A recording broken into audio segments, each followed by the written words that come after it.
रात की आखिरी बस रात के करीब 11:45 हो रहे थे। बारिश थम चुकी थी लेकिन आसमान में बिजली अभी भी चमक रही थी। विशाल, जो एक प्राइवेट कंपनी में काम करता था, आज दफ्तर से देर से निकला था। उसके पास एक ही रास्ता था, शहर से गांव की तरफ जाने वाली आखिरी बस पकड़ना।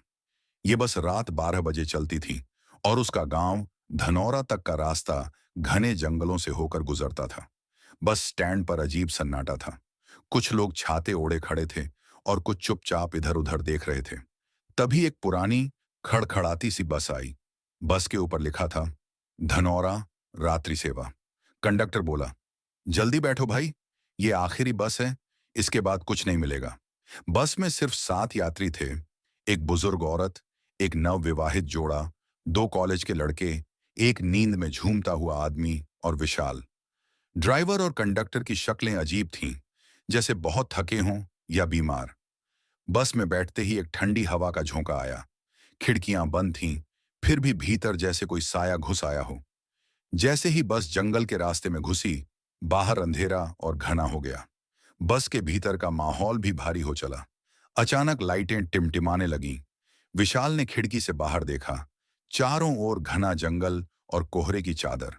करीब 20 मिनट के बाद बस एक सुनसान जगह पर रुकी। कंडक्टर बोला, ये देवी मोड़ है, कोई उतरेगा? किसी ने नहीं कहा, लेकिन नींद में झूमता आदमी उठा और बिना कुछ बोले उतर गया। जैसे ही वो आदमी पेड़ की ओर बढ़ा, एक डरावनी चीख गूंजी, जैसे कोई जानवर नहीं, कुछ और हो। बस में बैठे सब सहम गए। ड्राइवर ने कुछ नहीं कहा और बस चल पड़ी। अब बस में सिर्फ 6 लोग बचे थे। कुछ ही दूरी पर बुजुर्ग औरत ने विशाल से कहा, बेटा, ये रास्ता ठीक नहीं है। ये बस हर रात लोगों को ले जाती है, मगर सभी वापस नहीं आते।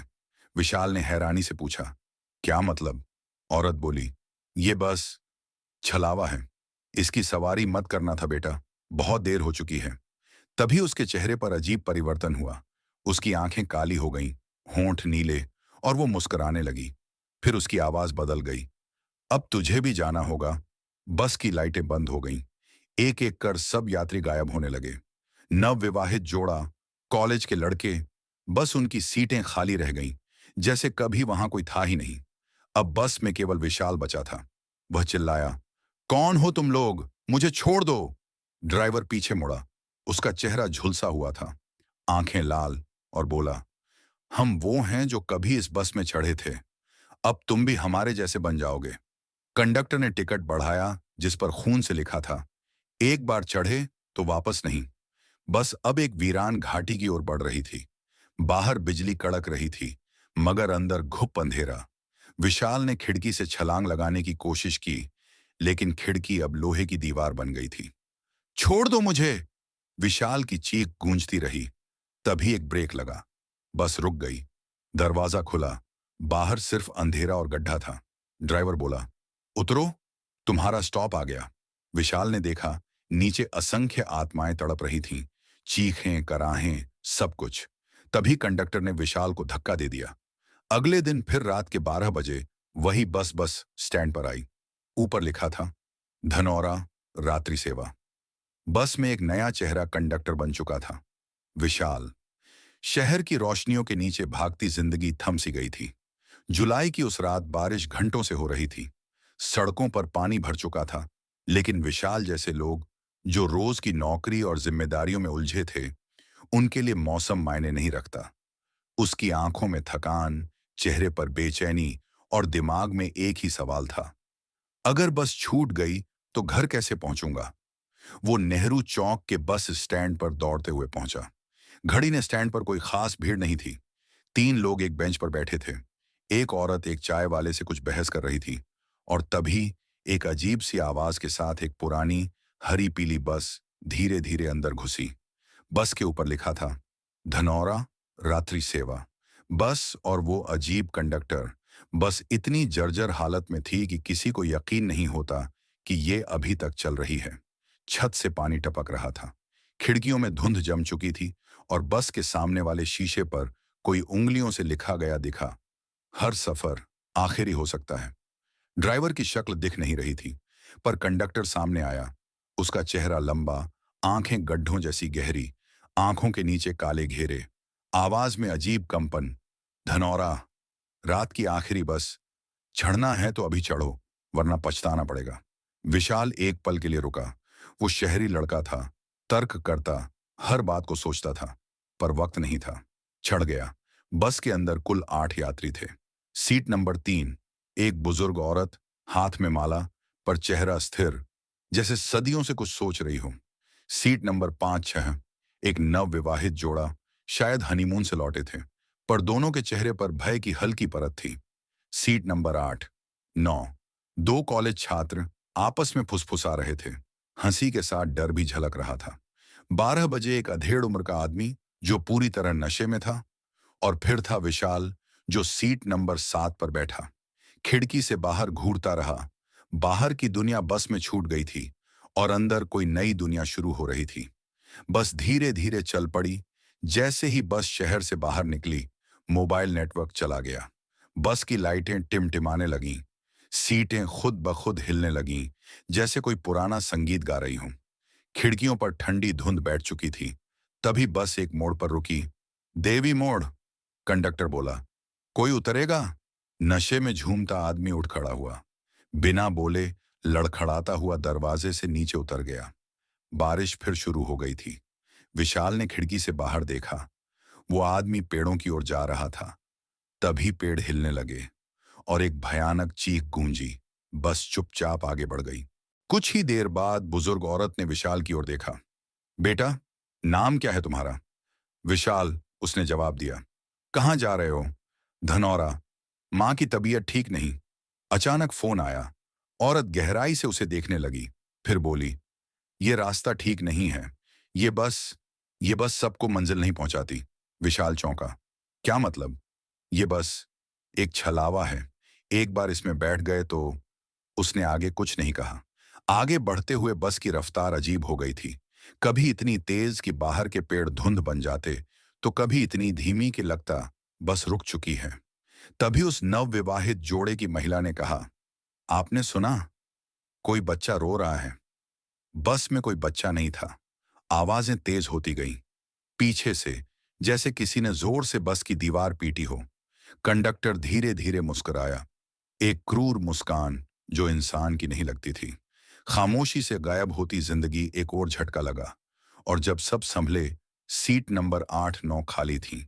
दोनों कॉलेज छात्र गायब हो चुके थे। विशाल ने शोर मचाया, कहाँ गए वो लोग? अभी तो थे, कंडक्टर बोला। कौन लोग? ड्राइवर पीछे मुड़ा। उसकी आंखें जल रही थीं और चेहरा धीरे धीरे राख हो रहा था। विशाल ने खिड़की से बाहर झांका। वहां कुछ चल रहा था। बस के समानांतर कोई परछाई दौड़ रही थी। एक लड़की की, जो हमेशा पीछे ही रहती थी, पर हर मोड़ पर दिखती थी। एक पल को उसने देखा। वो लड़की दरवाजे पर खड़ी थी। सफेद कपड़े, गीले बाल और आंखें खाली। नवविवाहित जोड़े की चीख बस की टिमटिमाती लाइटों के बीच एक चीख गूंजी, स्त्री की। सीट नंबर 5 पर बैठी नवविवाहिता रिया अपने पति रोहित की छाती से चिपक कर कांप रही थी। उसकी आंखें डर से फैल चुकी थीं। वो वो पीछे कोई बैठा है। हमारी सीट के पीछे कोई सांस ले रहा है। मैं देख रही हूं, उसने कांपती आवाज में कहा। रोहित ने मुड़कर देखा। पीछे कोई नहीं था। विशाल उठकर पीछे गया। सब सीटें खाली लग रही थीं। लेकिन तभी एक ठंडी सांस उसकी गर्दन के पास आई। हट पीछे! विशाल चीखा। बस के अंदर फिर वही अजीब गंध फैलने लगी, जैसे जली हुई हड्डियों की। वो बुजुर्ग औरत, जो अब तक चुप बैठी थी, खड़ी हुई। उसने सबकी तरफ देखा और बोली, अब समय आ गया है। मैं और नहीं छुपा सकती। मैं इस बस को जानती हूं। मैं 22 साल पहले इसमें बैठी थी, और तब से हर साल ये बस आती है, नई आत्माएं लेने। विशाल बोला, आप कहना क्या चाहती हैं? औरत बोली, मेरा नाम गौरा देवी है। मैं धनौरा की ही रहने वाली हूं। 2003 में मेरे बेटे की शादी थी। उसी दिन मैं इसी बस से निकली थी।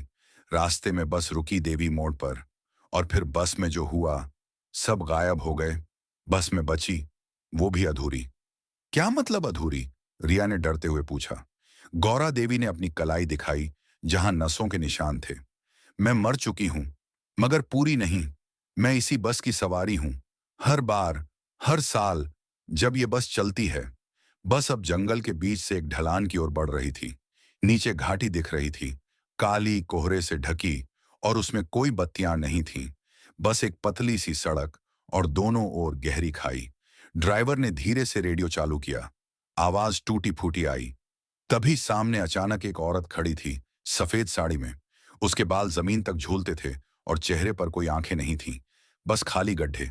झटके से बस रुकी। सब हिल गए। रोहित की नाक से खून टपकने लगा। औरत बस के सामने खड़ी रही। ये वो है माया, गौरा देवी बोली। 22 साल पहले माया एक स्कूल टीचर थी, धनौरा गांव की, जो हर शाम इसी बस से लौटती थी। एक रात कुछ शराबी लड़कों ने बस को जबरन रोका। बस के ड्राइवर ने विरोध किया, पर किसी ने नहीं सुना। माया के साथ उसी बस में एक हादसा हुआ। उसके बाद माया ने खाई में छलांग लगा दी। उसके बाद से हर साल उसी दिन वही बस चलती है और माया उसे रोकती है। वो तुम्हें बचाने नहीं, ले जाने आई है, गौरा देवी बोली।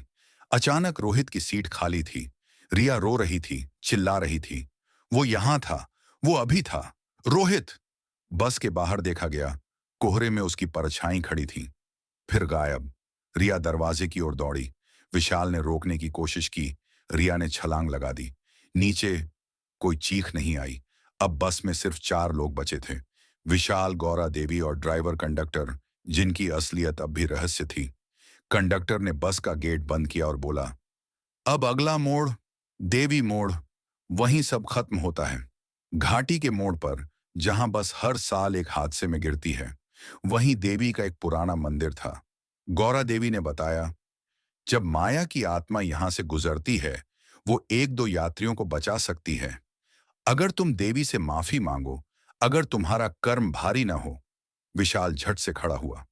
मुझे वहां जाना है, मुझे अपनी मां के पास लौटना है, गौरा देवी बोली।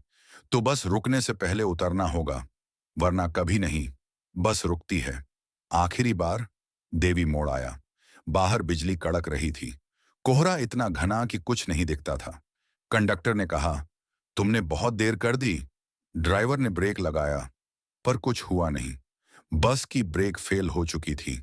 नीचे खाई, और बस सीधी उस ओर जा रही थी।